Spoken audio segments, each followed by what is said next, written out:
parts of a single plan or arrangement. So essentially, to cut to the chase, essentially, he, as a result of that, they moved against the property since the owner wasn't there, and they moved against the money in the account since he wasn't there, and then he forfeited. Now, in the process of that forfeiture, what we do not do, you see, what we know is what is in the public domain. What we do not know is what happened, the back end. Did he eventually choose to settle? We don't know. And if he chose to settle, was it a criminal forfeiture? Was it a civil forfeiture? We don't know. But I am of the opinion that, because it's proceeds from an unlawful criminal activity, it should fall under criminal forfeiture. But that's why I said we don't know what kind of deal is struck. You understand? I mean, that's those are things that when it comes to the election petition tribunal, those kind of things would eventually be brought to the surface, and we'll get to see them. But what we do know is that he eventually had to forfeit 460,000 US dollars to the United States government, and I think basically not too long after that, that was when General Abacha took over power, and he joined Nadeco. So we don't know, did he strike a deal to snitch on the other members of the gang? Because we know that he took one member of the gang and they imprisoned him. I mean, that was how the case ended. He wasn't seen as a big fry, in that gang. He was just the accountant, the money launderer. They were looking for the guys who were the ones really in the drug distribution and all of that. And if you conversant to the US justice system, you know that the US justice system really is about getting the big dogs and the big fries, taking them down. They can use a small fry if they find the small fry useful. I mean, you suffer some penance for what you've done, but if they find it useful, they can also use it to further their objectives of getting the bigger fry. So all these, really are conjectures, and these are things, like I said, we'll get in the court records from the US justice system. Somebody from the DOJ, that's Department of Justice in the US, is going to have to testify. We're going to have someone from the DEA, that's the US agency that deals with drugs. We'll also have to, narcotics smuggling, will also have to testify. They might also have somebody from the IRS as well to also testify. So, when you have US government officials participating in a case, it introduces an international dimension to that case because the US then becomes interested. Then, in addition to that, it's the US's interest in this doesn't just stop at the fact that their officials are going to have to testify. There is something called the Kingpin Act.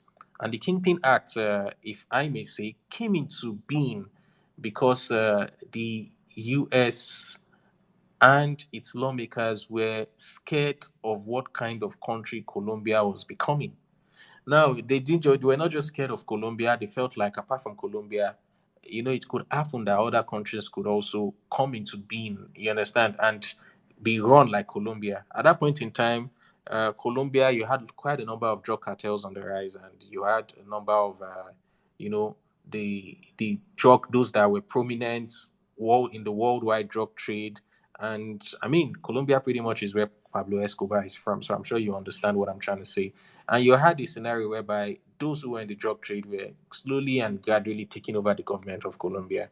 And so the Kingpin Act was passed to ensure that for criminal organizations, like very massive criminal organizations, the type you find in Colombia, like the cartels, they can confiscate their assets and properties. And then, if a government should ever be formed and somebody who becomes the president of a country, it wasn't just designed for Colombia; it was designed worldwide. Somebody who has been indicted, somebody who has been I wouldn't say just indicted, somebody who it has been established, has been involved in the drug trade and all of that, and the person becomes president of that country. Uh, they will try to impose personal sanctions or countrywide sanctions as the case may be, and the US will not deal with that country. Essentially, they will keep their distance. They won't sell them weaponry. They won't accord them the kind of respect they accord sovereign countries and sovereign nations. They will deal with that country at arm's length, essentially.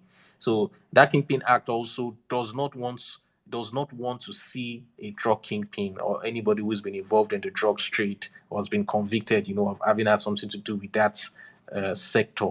Doesn't want to see them take over the helms of affairs, of a sovereign country in the world. And if that happens, it the US, can protect themselves from it. So the international part of this essentially boils down to the fact that President Joe Biden will be seeking a second term. We all know that Donald Trump is running, and the Republicans might make a big issue out of this for the American elections, depending on how this turns out. So for them, there is an interest in ensuring, in seeing where is this going to, or where does it end up at. So, for that part, for me, that particular part of Peter Obi's petition puts the spotlight essentially on the judiciary. It pretty much puts the judiciary on trial, because when there's international attention on the case, everybody wants to know what happens in that case. And it's by subpoenaing Special Agent Moss who really handled that case. What Peter Obi them are really trying to establish is he was dishonest. He was fined, as I know, for a crime that involved dishonesty. And it's up to Special Agent Moss to then come and then, from his submission in the court, if they are able to determine if truly and indeed the crime was such that involved dishonesty. It's a tough one, a very, very tough one. In spite of the notorious reputation of the Nigerian judiciary, it's a very tough one to meander one's way out of. You can't just squeeze your way out of it, or buy or spend your way out of it, especially with the national and international dimension that the case is taking. So that's on the one part. Then on the second part, that is focusing on Bola Ahmed Tinubu's own candidacy. That is to say that he never should have been a candidate, by virtue of the fact that he's been fined, for an offense that and they are alleging that he's been fined for an offense that has to do with dishonesty. He never should have been candidate. Now, it's important to bring to everyone's attention here that, you see, this drug-related past of Bola Ahmed Tinubu has never been on trial before. When he became governor of Lagos State, what was taking, or what really, caught or took the attention, what really took the attention of people was the fact that he was more. The attention was tilted more towards his identity, because in his form, which he filled then, he claimed to have gone to St. Paul's School, Aruloya. He claimed to have attended Government College Ibadan. And then, when the old boys of Government College Ibadan, which is a very prominent school, by the way, are trying to organize a reception, they could not find him in their records. He wasn't in the records. So eventually that had to be put off. And then Gani Faremi went against him, and all, but what really made it not happen, or what made Gani, stopped Gani essentially. I think it was the issue of locus.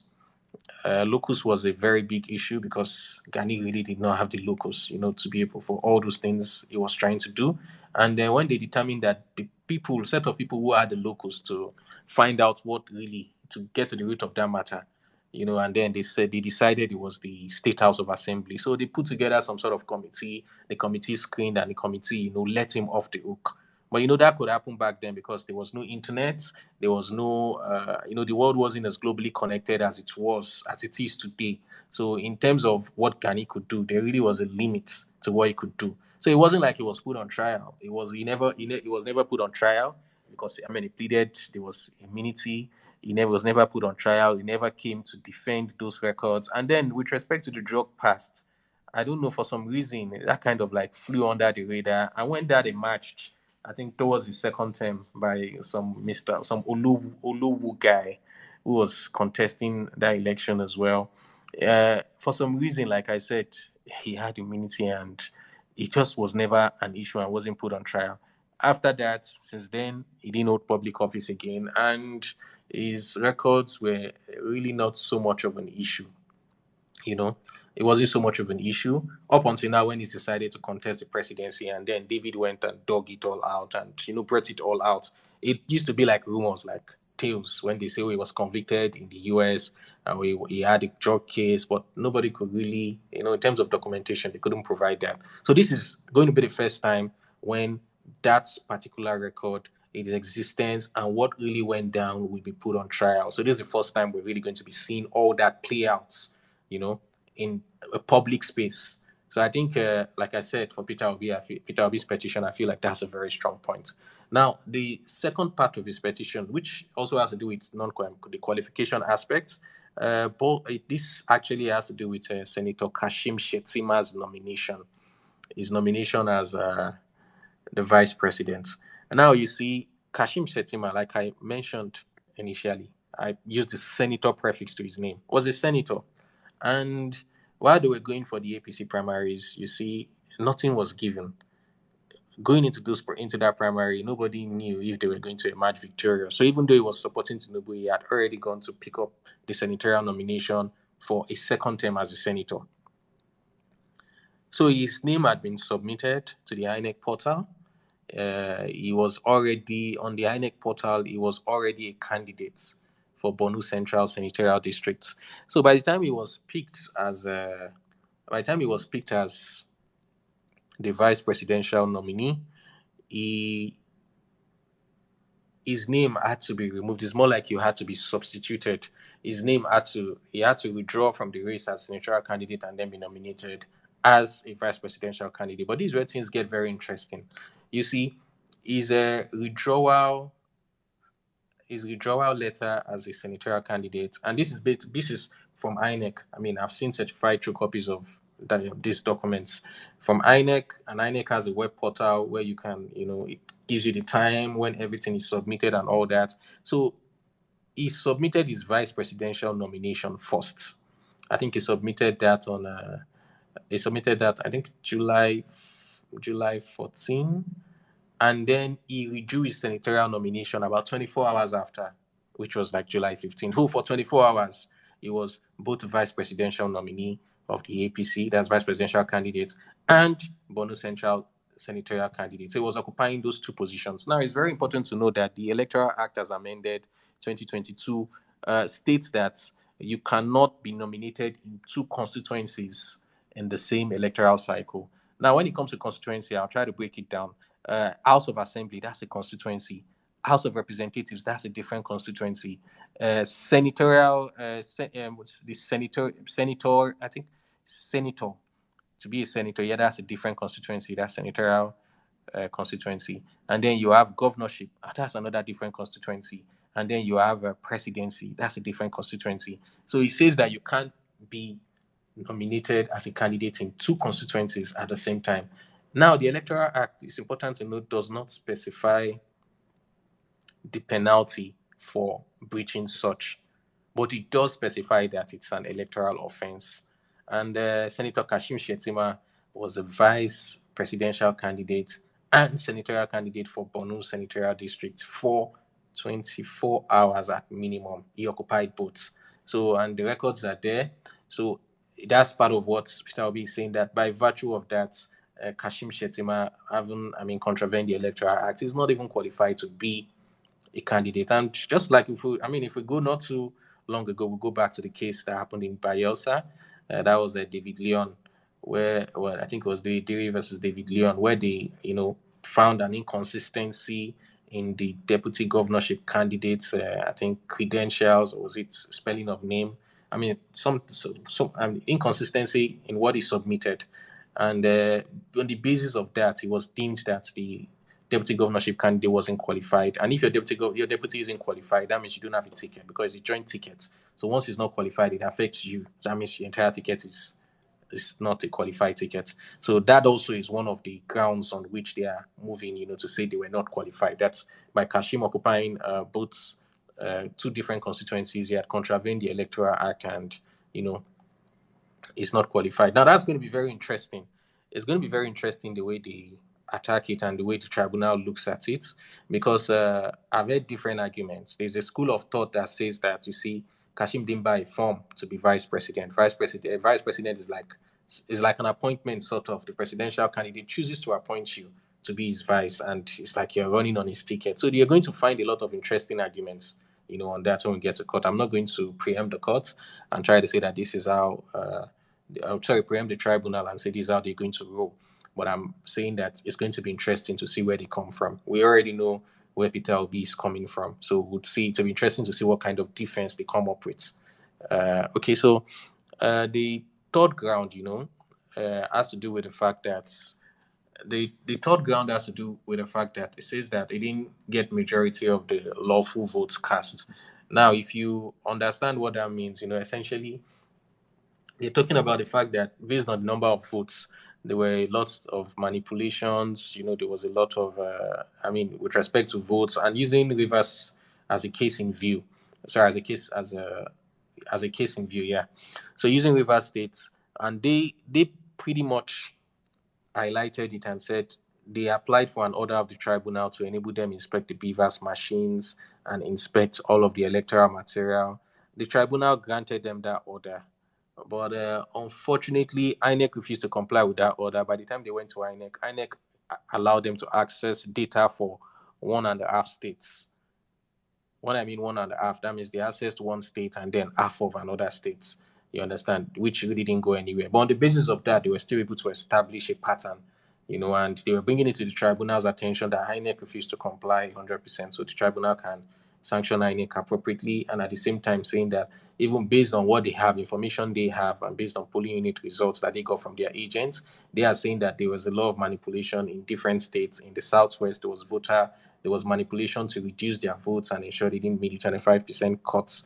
And there was a manipulation in states that they had won outrightly. They used Rivers and I think Benue as a case study. And then they're asking the court, to look at it and ask that those results, they look into it and retabulate. And once that is done and deductions and proper additions are made, it will be clear that they won the election.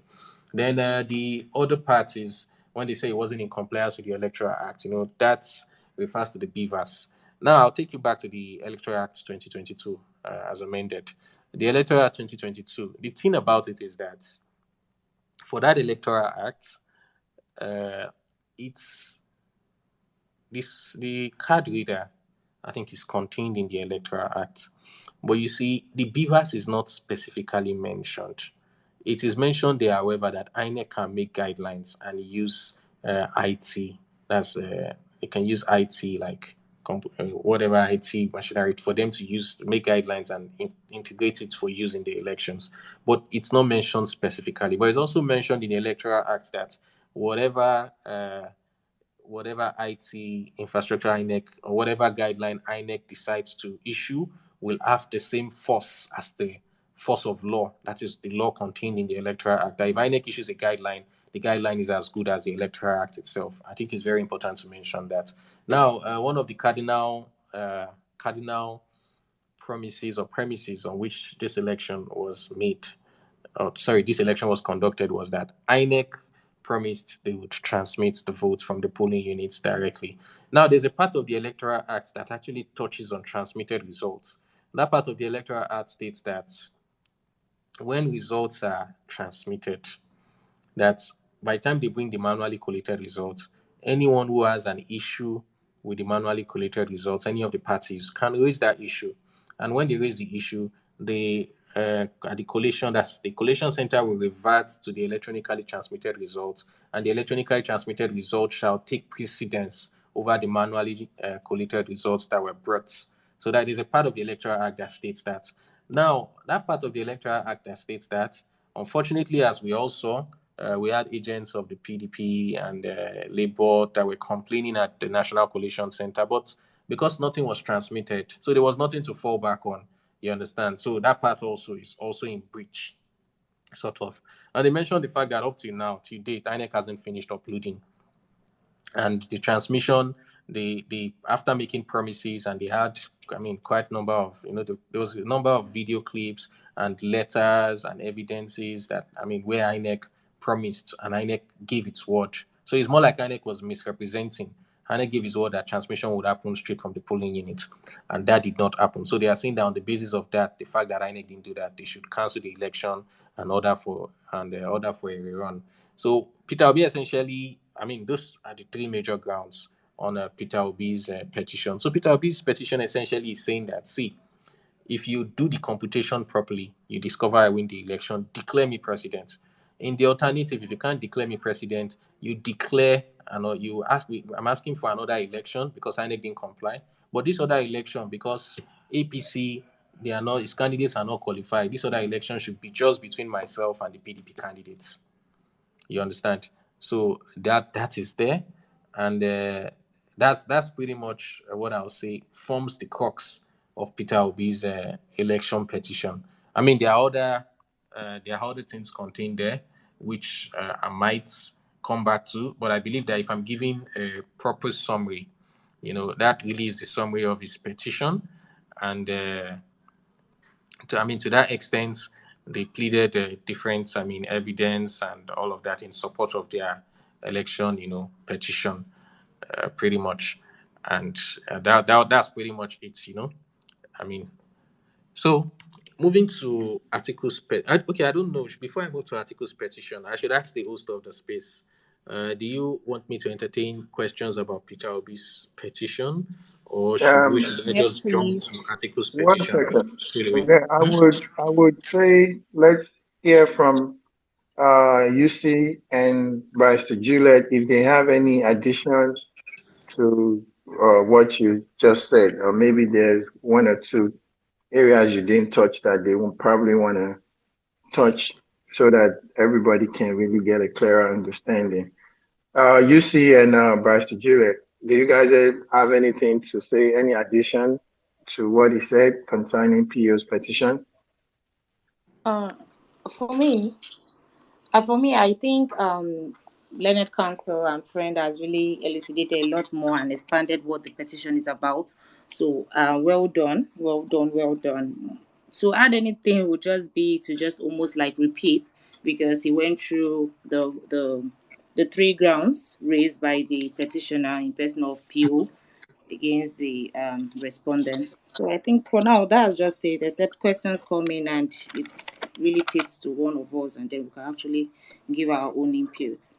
But except if we want more breakdown, but for me I feel he has given a narrative of the major points that the grounds are actually seeking for the cause declaration upon. So I think that's it for me.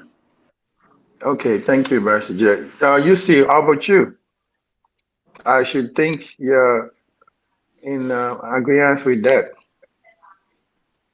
Okay, I just want to lay emphasis particularly on some things. Doja has done a good job. Um, so I'll just do that very briefly. Now, one thing that Peter Obi did with his petition is the fact that he tried to include. Please, I'm getting feedback. I don't know from whose mic. One thing he tried to do is that if you look at Peter Obi's document, the respondents to the case, he tried to include Shetima. Now, it is for a reason. If you look at the PDP document, Shetima is not a respondent in that document. So you have 4 respondents in Peter Obi's document and 3 in Atiku's document. Now, Peter Obi tried to highlight, like Doja have said, there are basically 3 grounds on it, even though the grounds that was raised by Atiku in his own document, I'm sure Doja will still touch on that. We are basically 4, but the 4 grounds on Atiku's document is exactly the same. Peter Obi only combined 2 of Atiku's ground as 1 ground on his own. That is being Bat's election is invalid by virtue of corrupt practices and non-compliance with the position of the law. For the Shetima area, where I want to lay emphasis is that Shetima being a person that is a candidate in the election,